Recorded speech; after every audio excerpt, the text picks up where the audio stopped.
Assalamualaikum warahmatullahi wabarakatuh.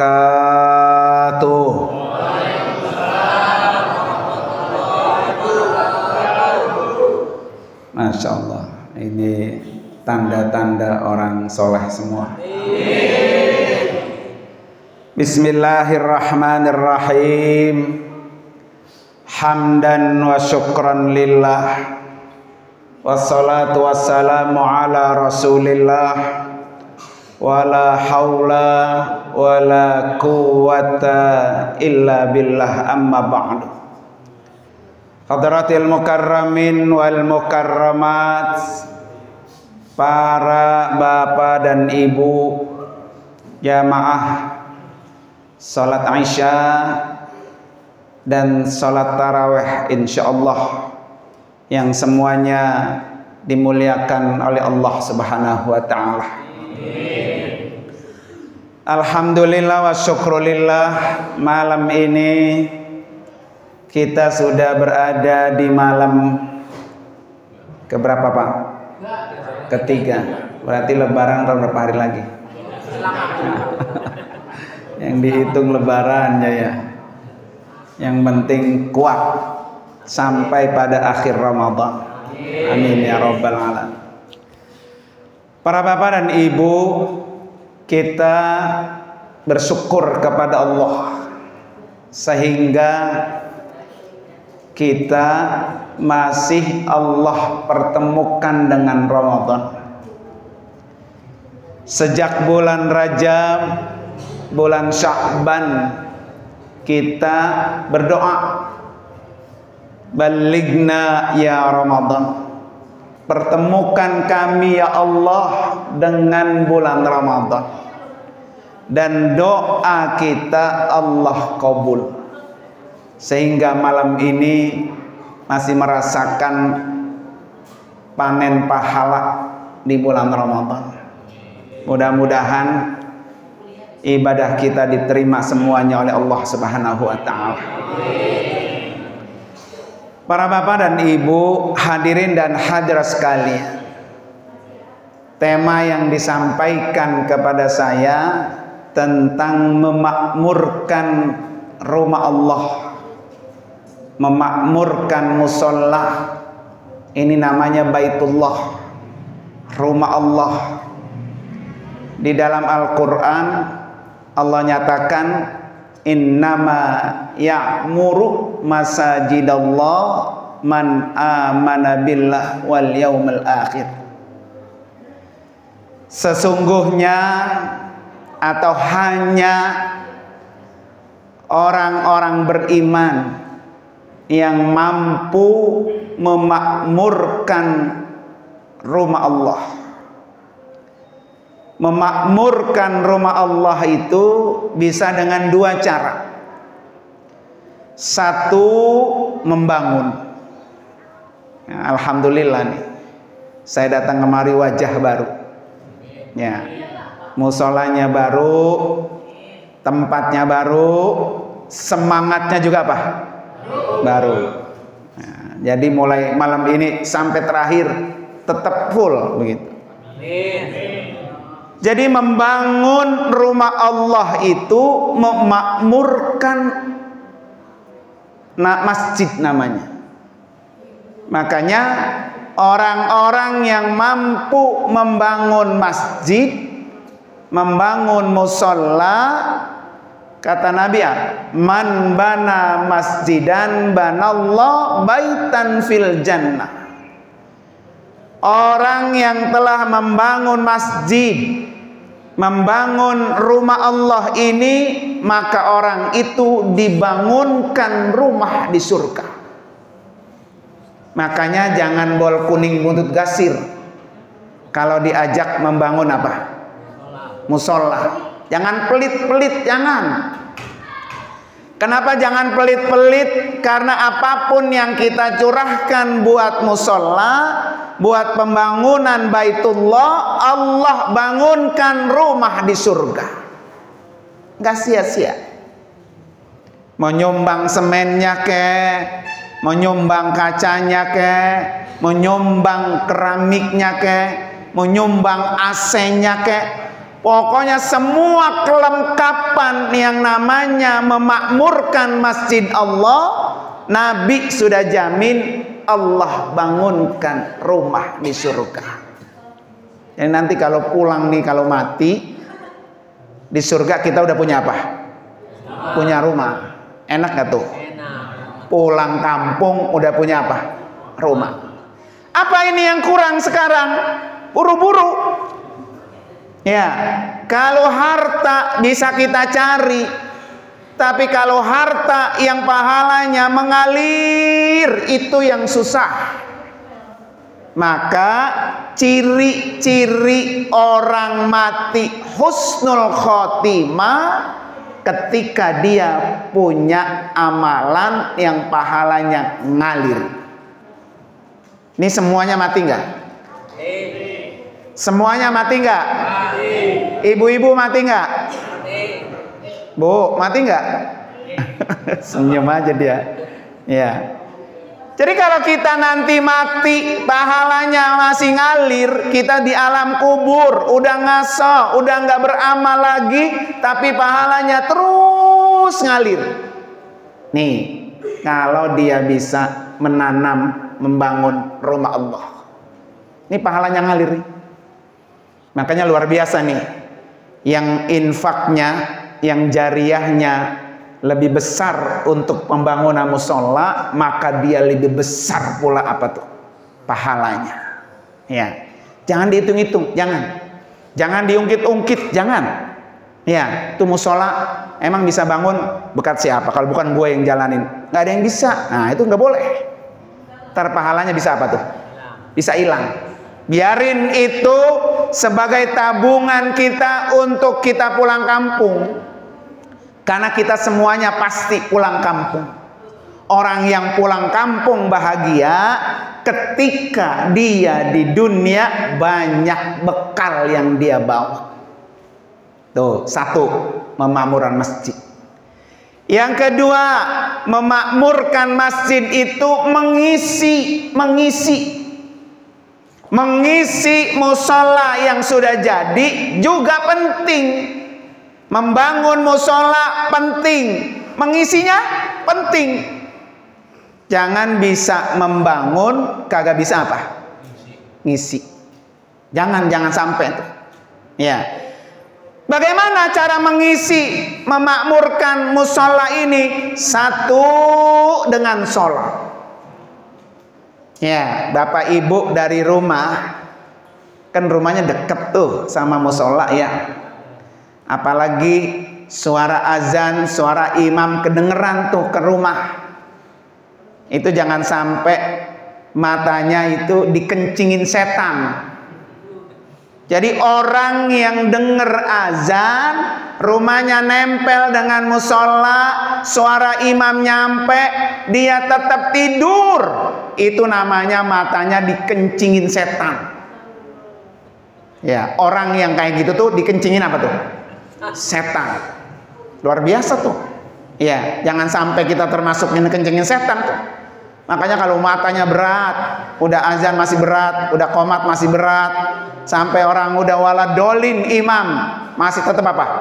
Berat. Itu kencing setan yang udah diguyur semua tuh Pak ya. Nauzubillah.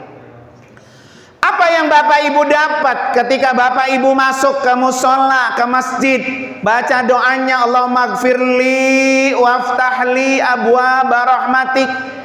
Ya Allah, ampuni dosa saya, bukakan pintu-pintu rahmatmu untuk saya. Tuh doanya. Jadi orang yang dari rumah datang ke musola, datang ke masjid, sholat itu satu, udah diampuni dosanya. Ini semuanya dosa dihapus nih yang hadir. Makanya kalau sampai kagak datang itu rugi besar. Karena datangnya aja dosanya udah diapain? Diampuni. Yang kedua, datang ke musola, datang ke masjid, dibukain pintu-pintu rahmat Allah. Bukan satu pintu, tapi berbagai macam pintu.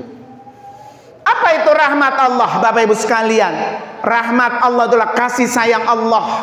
Allah sayang kepada orang-orang yang datang sholat ke musola atau ke masjid, akan mendapatkan rahmat Allah. Makanya rugi, rahmat Allah di depan mata dia tidak ambil. Ya. Apalagi yang dia dapat ketika dia datang duduk menunggu azan berkumandang, ya kan? Malaikat menghampiri orang itu. Tuh, kita kalau duduk di sini nih, di samping kita dihampiri oleh malaikat. Ngapain malaikat? Nemenin. Kemudian malaikat itu berdoa. Yang pertama, ya Allah, ampuni dosa orang ini. Yang kedua, ya Allah, berikan orang ini rahmat-Mu. Masya Allah tuh Pak, duduknya aja di sini kita sudah dapat doa malaikat. Maka rugi orang yang tidak bisa datang. Apalagi nih, apalagi ya, ini di bulan Ramadan. Yang harus kita tingkatkan adalah sholat kita. Setiap hari kita sholat 5 waktu. Ya, ini mah nggak ditawar-tawar. Mau Ramadan kek, mau bukan Ramadan kek, pokoknya 5 waktu wajib. Sekarang kita tingkatin. Datangnya Ramadan, biasanya sholatnya di rumah, sholat berjamaah, ningkat. Pahalanya bertambah. Biasanya kalau bukan Ramadan, habis selesai sholat langsung bubar. Ramadan qobliyah, ba'diyah. Ya, ditingkatkan. Jangan sampai tidak sholat qobliyah, ba'diyah. Jangan sampai. Kenapa Bapak Ibu sekalian? Nih kata Nabi, 1 hari 1 malam kita kan sholat qobliyah, ba'diyah yang muakkad ya, yang sangat dianjurkan. Itu berapa rakaat? Berapa Pak? Berapa? 12. 12 rakaat ini sangat dianjurkan. Jangan sampai ditinggal sholat sunat qobliyah ba'diyah. Apa yang 12? Qobliyah subuh 2. Ini jangan sampai ditinggal nih.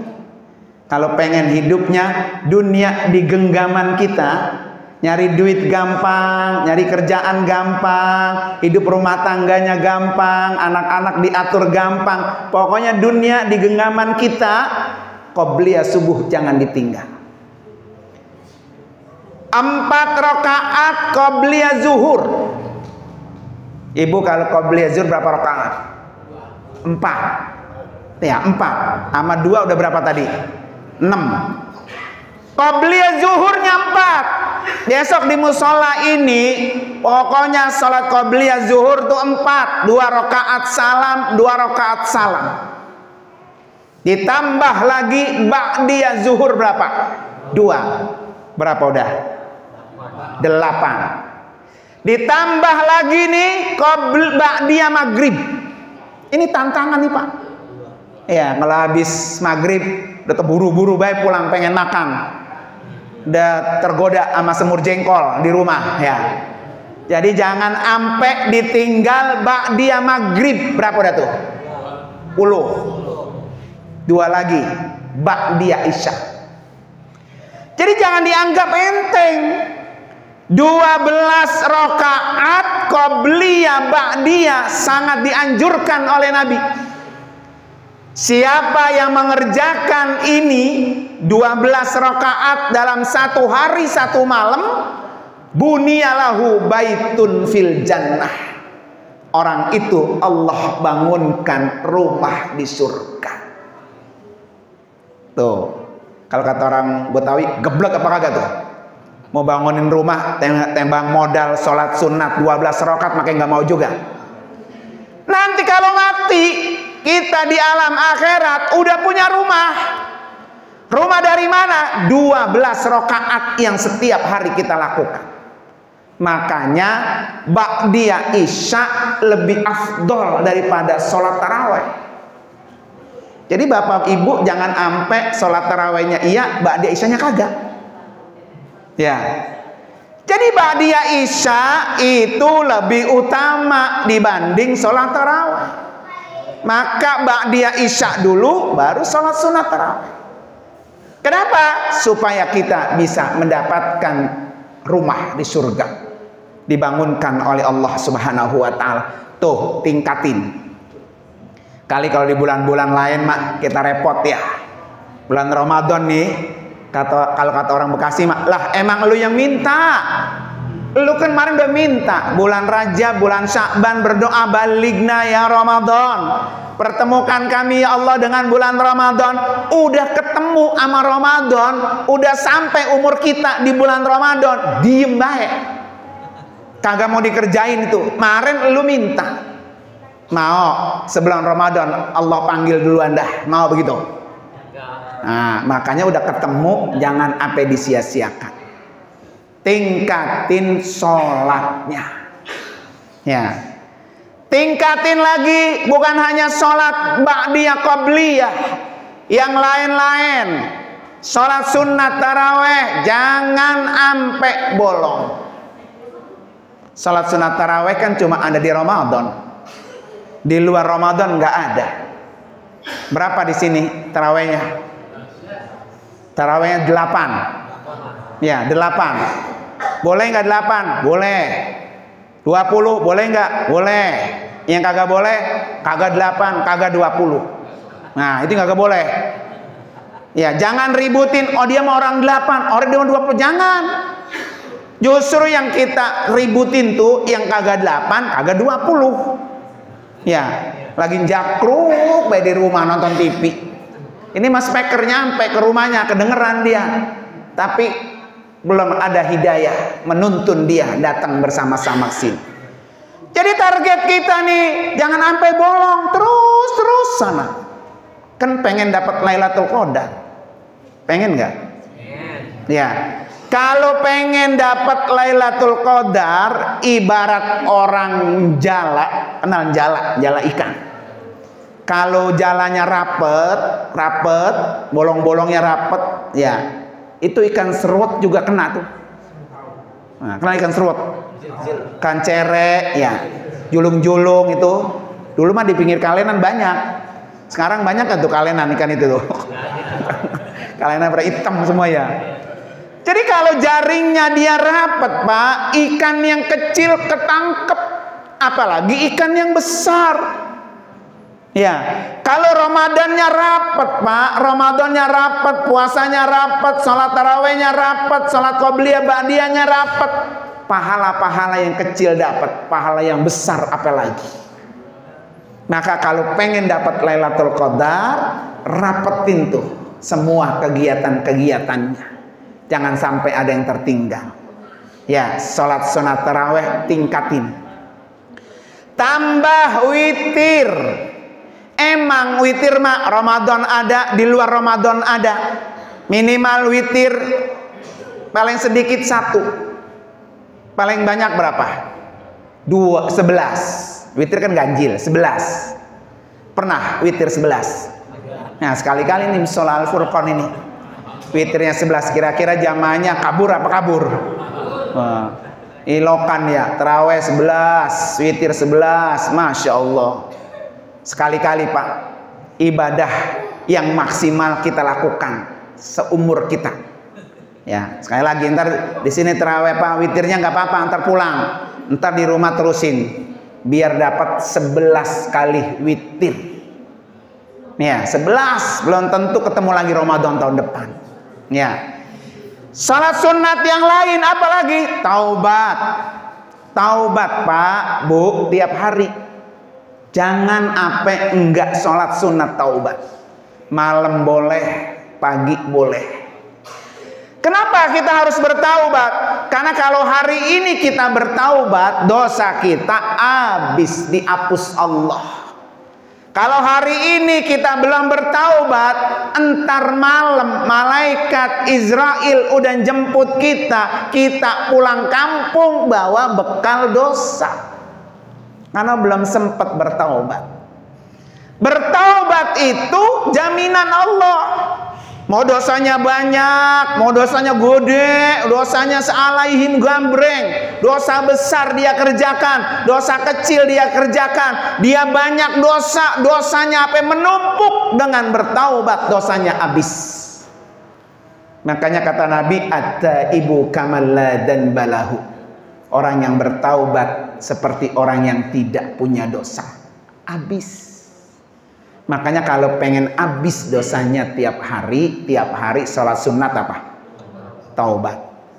Usolli sunnatat taubati raq'ataini lillahi ta'ala. Malam hari boleh, pagi boleh. Boleh pagi. Nih, Bu. Kata Ustazah Haja Alimah Idrus, ya. Boleh sholat duha digabung sama sholat sunat taubat. Jadi usolli sunnatad duha wa taubati raq'atain. Boleh tuh. Jadi tiap hari kan kita duha. Duha plus sama apa? Taubat. Ya, biar apa? Biar Allah ampuni. Jadi orang-orang yang sudah bertaubat, Bapak Ibu sekalian, nih kata Allah apa? Dalam surah Asy-Syura ayat 25. Wa huwal ladzi yaqbalut taubata an ibadihi. Dialah Allah yang menerima taubat hambanya. Wa ya'fu 'anis sayyi'at. Dia juga Allah yang memaafkan kesalahan-kesalahan hambanya. Ya, makanya di bulan Ramadan ini momen kita untuk apa?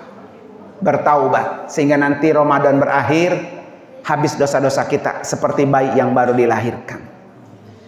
Hidup kita kan begini, Pak, Bapak Ibu sekalian. Yang kita pengen sesuai dengan doa, Rabbana atina fid dunya, tuh pengennya mah di dunianya bahagia, di dunianya hasanah. Sampai sih Pak orang yang di dunia pengen kagak bahagia, semuanya pengen, ya. Bukan hanya dunia yang hasanah, tapi yang kita kejar wafil akhirati hasanah, yaitu di akhirat hidup kita juga hasanah. Maka sholat itu Pak disebut hasanah. Dalam surah Hud ayat 114 kata Allah apa? Innal hasanat yudhibnas sayiat. Sesungguhnya hasanat, sholat gitu maksudnya, itu akan menghapus dosa. Jadi kalau orang pengen dunianya hasanah, kuncinya di mana? Sholat. Kalau pengen akhiratnya hasanah, kuncinya di mana? Sholat. Udah, jangan pernah ditinggal tuh, ya kan? Apalagi kalau sampai mampu sholat kesini nih. Ini kalau musola isinya banyak Pak, itu namanya makmur. Makmur itu Pak artinya berisi. Makanya umur itu dari kata makmur tadi itu. Berapa umurnya Pak? Nah, Haji Usman berapa umurnya?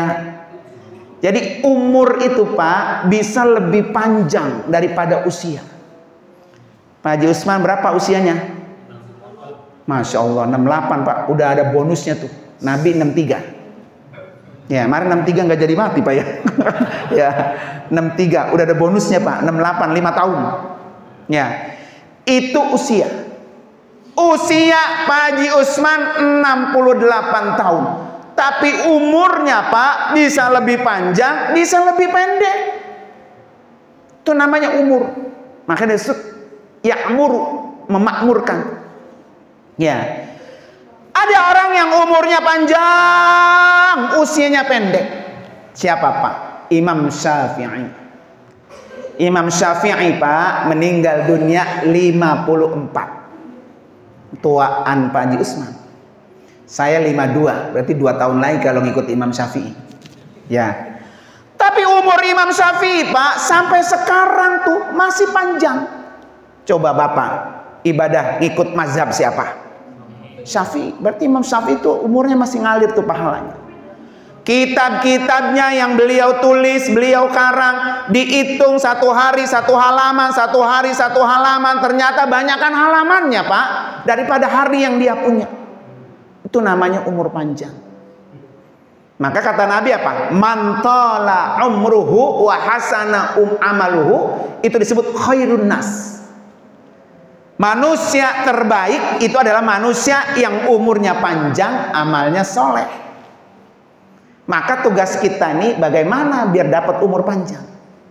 Salah satunya apa? Kejar Lailatul Qadar. Bapak Ibu tahu umur Nabi Nuh berapa? Umur Nabi Nuh berapa? Umur Nabi Nuh berapa? Ibu-ibu ada yang bisa jawab? Yang bisa jawab hadiahnya umroh. Ya, bisa jawab Bu. 950, 1000 kurang gocap. Umur Nabi Nuh 950 tahun. Kita umat Nabi Muhammad bisa nggak umur kita melebihi umurnya Nabi Nuh? Bisa. Dengan apa Pak? Tiap tahun ketemu Lailatul Qadar. Lailatul Qadar itu Pak, kata Allah, Lailatul Qadri khairum min alfi syahrin. Satu malam aja kita ibadah ketemu Lailatul Qadar, pahalanya sudah lebih baik daripada 1000 bulan. Berapa tahun 1000 bulan? 84 tahun. Kalau Pak Haji Usman 60 tahun, 10 kali aja 10 kali aja ketemu Lailatul Qadar. Berarti umurnya udah berapa tuh? 840 tahun. Itu 10 kali tuh kalau ketemu Lailatul Qadar. Bagaimana kalau Pak Haji Usman ketemu sampai 20 kali? Udah 1700 tahun umurnya. Melebihi umur Nabi Nuh. Itulah kelebihan umat Nabi Muhammad. Bagaimana cara kita nih? Tahun ini ya Allah saya biar ketemu Lailatul Qadar. Biar umur saya panjang. Walaupun usia saya pendek. Maka saya bilang tadi rapat tuh. Kegiatan Ramadannya rapat. Jangan sampai ada yang bolong. Puasa jangan bolong. Tarawih jangan bolong. Sedekah jangan bolong. Badiah qobliyah jangan bolong. Al-Quran jangan bolong. Infak jangan bolong. Jariyah jangan bolong. Ini bagi takjil jangan bolong. Iya. Bagi takjil jangan sesuai dengan jadwal doang. Walaupun jadwalnya udah ada jadwalnya, biarin. Tiap hari saya harus bersedekah, berinfak, memberikan takjil. Ya, Bapak Ibu, takjil kita di sini mah kecit. Kenal kecit, Bu? Belum ada apa-apanya. Coba kalau Bapak Ibu datang dah umroh sekarang bulan Ramadan. Kalau bulan Ramadan tuh kita buka takjil tuh di Masjid Nabawi ke Masjidil Haram. Orang tuh sekali ngirim takjil Kentucky 1 kontainer, kurma 1 truk.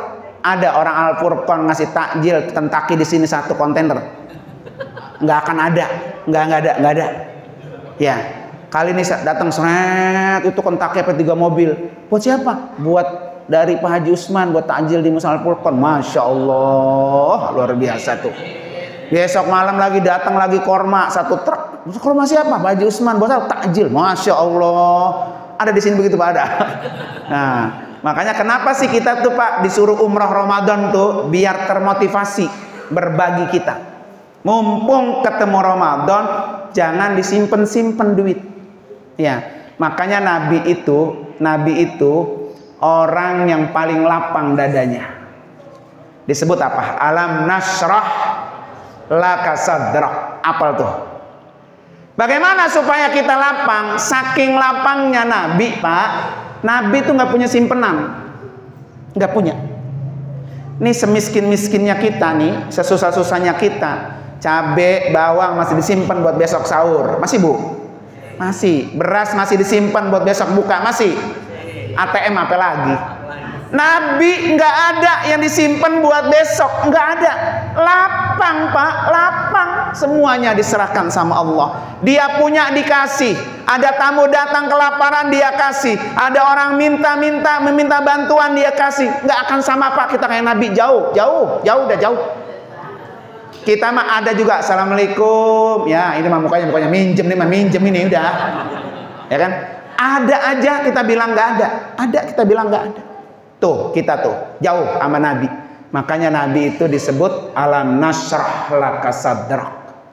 Maka boleh Pak, setiap habis subuh nih, Bapak, Ibu baca alam nasrah, taruh di sini nih, 9 kali, biar hatinya lapang. lapang itu Pak, nggak pernah iri dengan apa yang didapat nikmat orang-orang lain. Tetangga kita mau punya ini kayak punya itu, nggak pernah iri. Namanya dunia, sebanyak apapun yang kita punya, kalau kita mati ngikut nggak akan. Tuh dilapangin. Iya. Nah kan kita mah kagak. Apalagi namanya dibagi, kalau belum sampai seleher itu kita makan, belum ngasoh. Ya Pak ya, karena hati kita masih gremet untuk nyiapin hari esok. Nah para bapak dan ibu, hadirin dan hadirat sekalian, saya kira itu saja ya. Nanti kapan-kapan kalau panjang umur masih ada kesempatan saya datang lagi. Kita sambung lagi ya. Dan mari sama-sama kita baca suratul Fatihah. Niatin satu biar sehat walafiat. Kedua, panjang umur. Ketiga, diberikan kekuatan sampai akhir Ramadan. Yang keempat, biar kita dapat Lailatul Qadar. Yang kelima, biar segera bisa nyabak Baitullah dan makam Rasulullah sallallahu alaihi wasallam. Al-Fatihah. A'udzubillahi minasyaitonir rajim. Bismillahirrahmanirrahim. Alhamdulillahirabbil alamin, arrahmanir rahim, maliki yaumiddin. Iyyaka na'budu wa iyyaka nasta'in. Ihdinas siratal mustaqim, siratal ladzina an'amta 'alaihim ghairil maghdubi 'alaihim waladdallin. Amin. Untuk Bapak Ibu yang pengen ikut ngaji taklim on air, saya selalu setiap hari itu live streaming di TikTok. Jadi setiap jam 1 sampai jam 2, 1 jam. Silahkan yang mau ikut ngaji tuh setiap jam 1 sampai jam 2 siang tiap hari di TikTok. TikToknya apa? KBIHUWAC ya, KBIHUWAC. Alhamdulillah tanggal 20 kemarin, 20 Februari ya, 20 Februari yayasan saya sudah resmi mendapatkan izin penyelenggara haji dan umroh. Alhamdulillah. Jadi tahun ini KBIH saya, Wafiz Al-Amin Center yang disingkat WAC, sudah memberangkatkan haji tahun 2025. Bapak Ibu yang pengen daftar haji, daftar umroh silakan daftar. Ya, karena daftar sekarang berangkatnya 2050. Ya, 30 tahun. Maka buru-buru, segera. Cukup modalnya 1 juta udah dapat porsi. Nanti kekurangannya Bapak Ibu cicil. Ya, silakan dah tuh. Udah daftar mak, kapan ke berangkatnya? Kagak berangkat mati, ya kan? Alhamdulillah dapat pahala haji setiap tahun. Porsinya bisa diwarisi buat anak. Nah, makanya boleh nanti siang ya, besok siang, pokoknya setiap hari jam 1 sampai jam 2 saya live streaming ngaji bareng selama Ramadan itu di TikTok KBIHU WAC. Silakan mau gabung, nanti mau nanya apa nggak apa-apa. Kayak tadi nanya Pak Ustadz, kalau bulan Ramadan boleh nggak saya nyium bini? Lagian nyium makin nungguin siang, ntar malam memang nggak boleh. Ya, nanyanya begitu. Pak Ustadz boleh nggak kalau bulan Ramadan saya nyium bini? Nah tungguin ntar malam. Jangan lagian siang mau nyium baik gitu ya. Nah ini boleh nanti hal-hal yang berkaitan Ramadan ditanya saat saya live streaming ya. Terima kasih. Hadanallahu wa ikum ajmain. Assalamualaikum warahmatullahi wabarakatuh.